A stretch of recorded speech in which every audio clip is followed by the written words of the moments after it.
Hey everybody, welcome to the channel. My name's Richard and this is the new CRF300 livery for 2023. Let's go!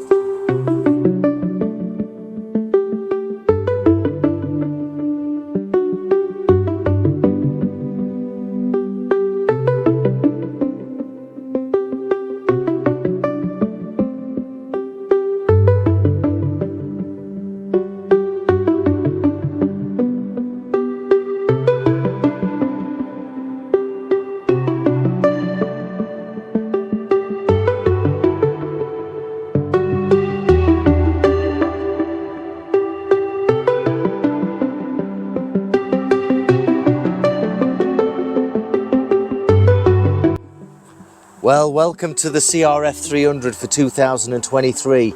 This is the new livery and it looks absolutely great. I know that we're used to the CRF in its red and white, orange and white, or red and white, depending on which way you're looking at it. But this is the new livery, base grey, black, white. It's absolutely fantastic. Now this is brand new. And this was purchased for $5,400 from Newcastle under Lyme, the Honda Centre at Newcastle under Lyme. So that you can get this for £5,400. It's not running yet. It's only got about 150 miles on it. I've been having a play with it. It's not a bad bike at all. I thought this little 300 engine and the gearbox associated to it would make it quite slow on the road, but it's happy cruising at 70 miles an hour, no problems at all, and there's plenty of power after that. I'm getting about, like I said, 90 miles per gallon. It's a great machine. It's very, very comfortable. It's very light. It's not twitchy on the road at all. It's great fun. We've got the usual suspects, but we'll talk about that later with the suspension on the rear. And I'll show you a couple of things in a couple of other shots soon enough to make you think if this is the right bike. My only concern is I'm 5'8", 5'9". I weigh about 13.5 stone, which is I think about 190 pounds. And when I sit on this bike, it really drops. But to get on the bike, I really have to kick my leg over. It's quite high up here, and I don't really want to scuff the rear mudguard here.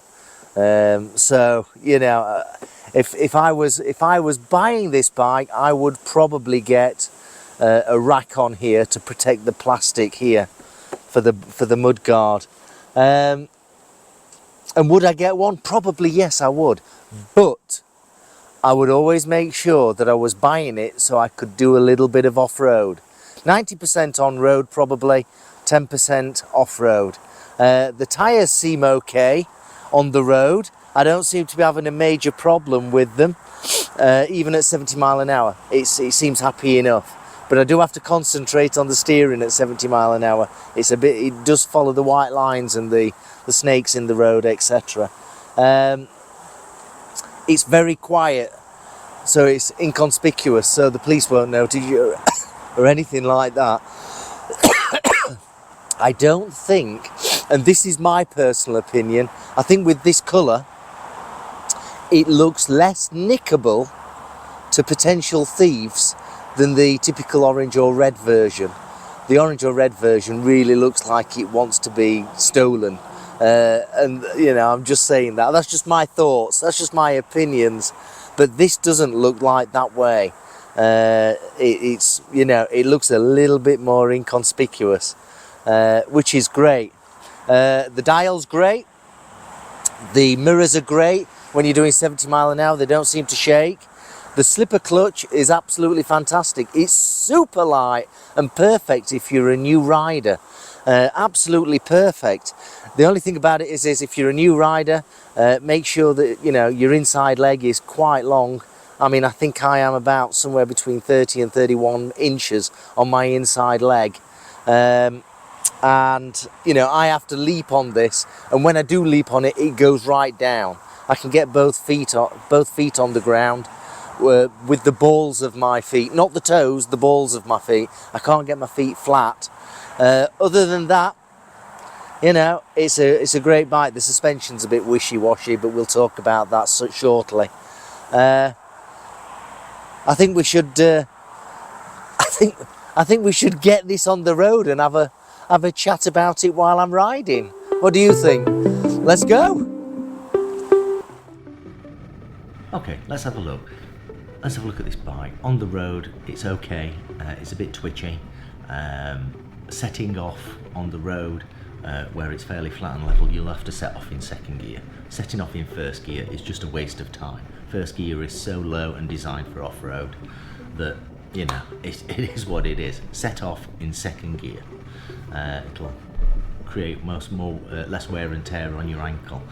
Riding around town, you'll never touch sixth. Sixth gear is almost like an overdrive for 40 mile an hour, 45 mile an hour and above.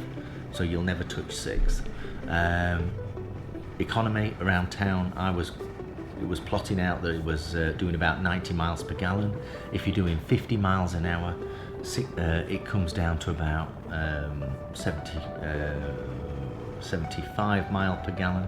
60 mile per hour, 70 mile per hour, you're probably looking at 55 miles per gallon. So this is not necessarily a commuter bike where it's economy focused.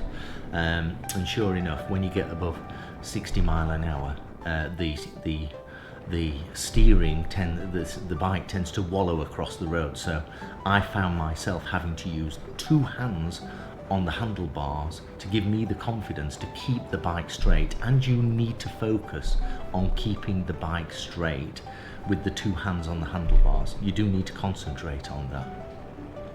Other than that, it's a great bike. Off-road, if you're using it 10% of the time, then you're getting your value for money out of the bike. I suspect that most people will buy this bike and use it a few number of times off-road throughout a year. Then if that's the case, then so be it. But if you're using it 90% of the time to travel to work, and unless you're going through rough fields, you may be better off getting a different bike. It's very comfortable. The gearbox is super slick, as you would expect from Honda, and Honda reliability, I suspect, is absolutely fantastic on this. The support mechanism for the bike from Honda throughout the world is superb. So that gives you the confidence to buy the bike and get it supported wherever you may be in the world. I wouldn't use it as a touring bike. It would be tiring to be riding this at 60 mile an hour and above all the time, based on the concentration you need to use to stop it wallowing across the road. You'd want a better bike for that. I could imagine that being put on the back of a camper van and being used as your intertown travel to go and pick up your goods, for your shopping goods and your food and all that kind of stuff. I could imagine that. But it's a very focused bike. It doesn't feel Honda quality. I will say that. It's almost like a Toyota Corolla feels like a Toyota, and then you go and buy the Toyota Aygo, which feels like a cheap car, but they are great. They are great, let's understand that.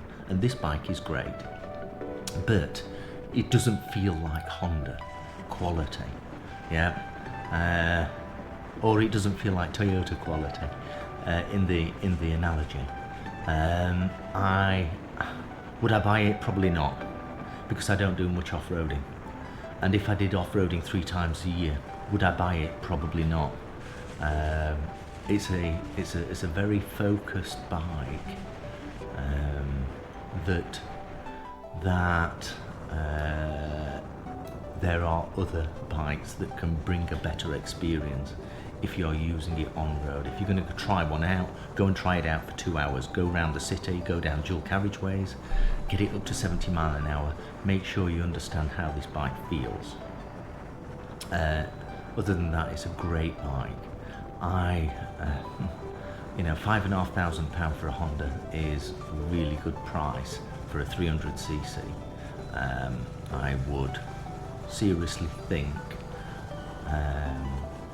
of whether I would want to spend £5,500 on such a machine that is quite restrictive and quite unnerving when I'm riding it at high speeds, I would be very cautious about buying this bike.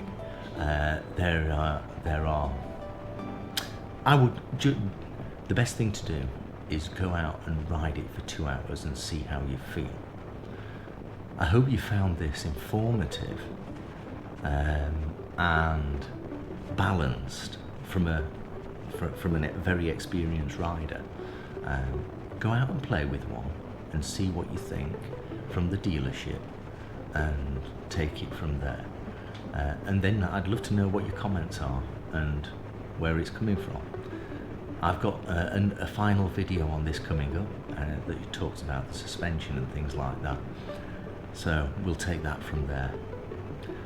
Have a great day, shiny side up, ride safely, and see you very soon. Thank you for watching this video. Don't forget to subscribe. Cheers. Bye bye.